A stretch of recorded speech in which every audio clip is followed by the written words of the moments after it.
Did you know that just this week, millions of Social Security recipients were on the verge of seeing their monthly checks slashed by up to 15% starting in June? If you're one of the 70 million Americans who depend on Social Security benefits, or if you're planning for retirement, this story could have directly impacted your financial future in ways you never expected. But here's the twist that nobody saw coming: the Trump administration just pulled a complete 180 on this policy. And the reasons behind this reversal reveal something much bigger about how Social Security really works in America today. If you want to stay ahead of the curve on Social Security changes that could affect your benefits, make sure to hit that subscribe button right now, because we're diving deep into policy changes that the mainstream media isn't explaining clearly, and you need to understand what's really happening with your hard-earned benefits.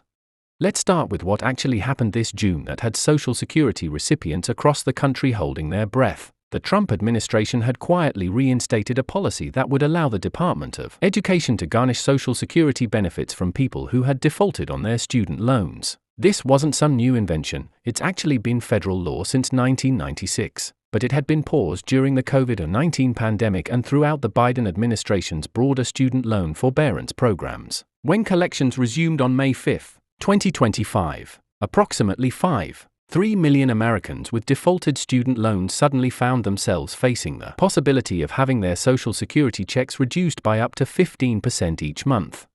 Think about that for a moment: 15% of your Social Security check disappearing every month to pay for student loans that might be decades old. For someone receiving the average Social Security benefit of about $1,800 per month, that's $270 less money for groceries, medications, rent, or other essential expenses. For many seniors living on fixed incomes, that kind of reduction isn't just inconvenient, it's potentially devastating. The policy was set to begin affecting Social Security payments as early as June 3rd, which is when many recipients receive their monthly checks.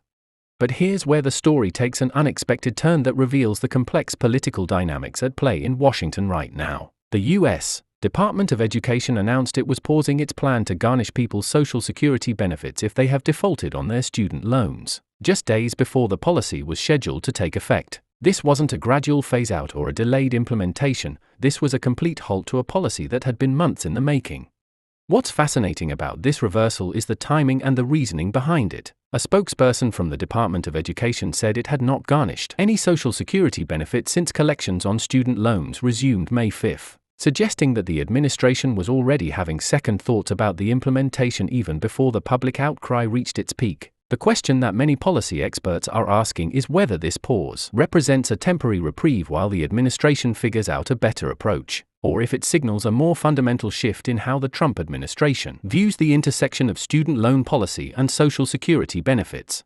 To understand why this policy reversal matters so much, we need to look at who would have been affected and how. The vast majority of people facing Social Security garnishment for student loans aren't recent college graduates who simply chose not to pay their loans. These are often older Americans who took out student loans decades ago, sometimes for their children's education or to retrain for new careers later in life. Many of these borrowers experienced financial hardships, medical emergencies, job losses, or other life circumstances that made it impossible to keep up with their loan payments. By the time they reach Social Security age, their original loan balances may have grown substantially due to interest and fees, even if they made payments for years.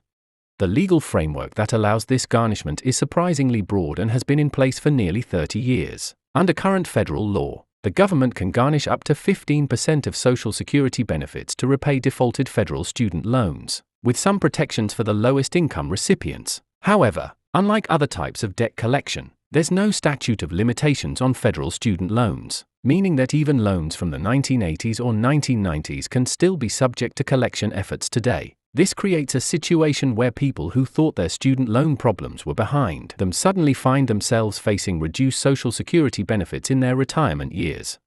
The political implications of this policy reversal are equally significant and reveal the delicate balancing act that the Trump administration is trying to manage. On one hand, the administration has consistently emphasized accountability and fiscal responsibility, particularly when it comes to federal spending and loan programs. The decision to resume student loan collections was part of what officials called an accountability in borrowing initiative, designed to ensure that federal loan programs remain sustainable for future generations. From this perspective, Allowing borrowers to default on their federal student loans without consequences undermines the integrity of the entire system and potentially costs taxpayers billions of dollars.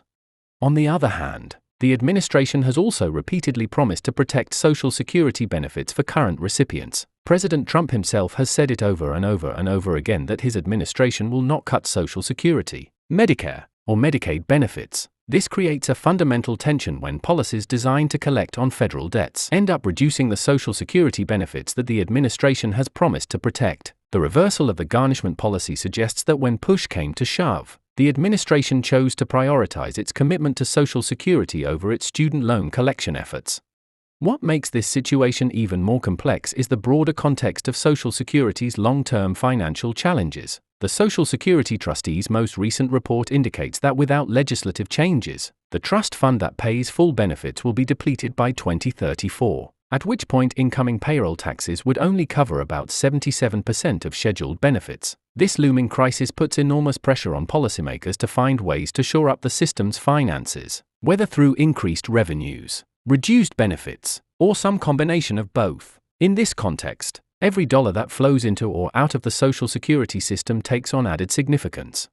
The student loan aspect of this story also highlights the ongoing challenges facing millions of Americans with educational debt. Even though the garnishment of Social Security benefits has been paused, people's wages are still at risk for collection efforts later this summer. According to Department of Education officials, this means that while Social Security recipients got a reprieve, working Americans with defaulted student loans may still face wage garnishment, tax refund seizures, and other collection actions. The pause specifically applies to Social Security benefits, not to other forms of debt collection that the government can pursue.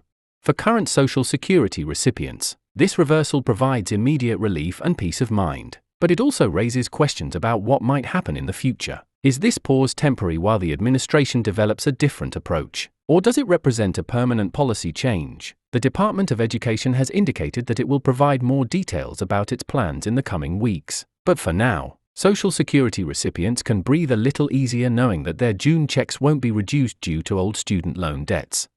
For people who are still years away from claiming Social Security but have defaulted student loans, the message is more mixed. While Social Security garnishment is off the table for now, other collection methods remain in play, and there's no guarantee that the current pause will become permanent. This situation underscores the importance of addressing defaulted student loans proactively rather than hoping they'll simply go away over time.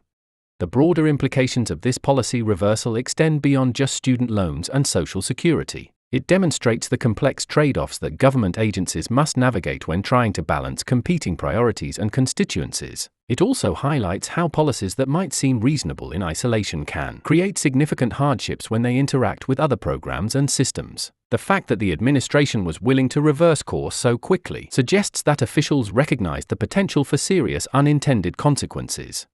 Looking ahead, this situation raises important questions about how the federal government should handle the intersection of different benefit and collection programs. Should there be stronger protections for Social Security benefits, even when recipients have other federal debts? Should student loan collection policies take into account a borrower's current financial situation and other sources of income? How can the government balance its need to collect on federal loans with its commitment to providing a social safety net for older Americans? The reversal of the Social Security garnishment policy represents a victory for advocacy groups and lawmakers who had been pushing back against the implementation. However, it also leaves many fundamental questions about student loan policy and Social Security protection unresolved. As the Trump administration continues to develop its approach to both issues, millions of Americans will be watching closely to see whether this pause becomes a permanent change or simply a temporary reprieve while officials figure out a different strategy. What's clear from this entire episode is that the intersection of student loan policy and Social Security benefits is far more complicated than many people realize, and the decisions made in Washington can have immediate and significant impacts on the daily lives of millions of Americans. Whether you're currently receiving Social Security benefits, planning for retirement, or dealing with student loan debt, understanding these policy dynamics is crucial for protecting your financial future and making informed decisions about your money.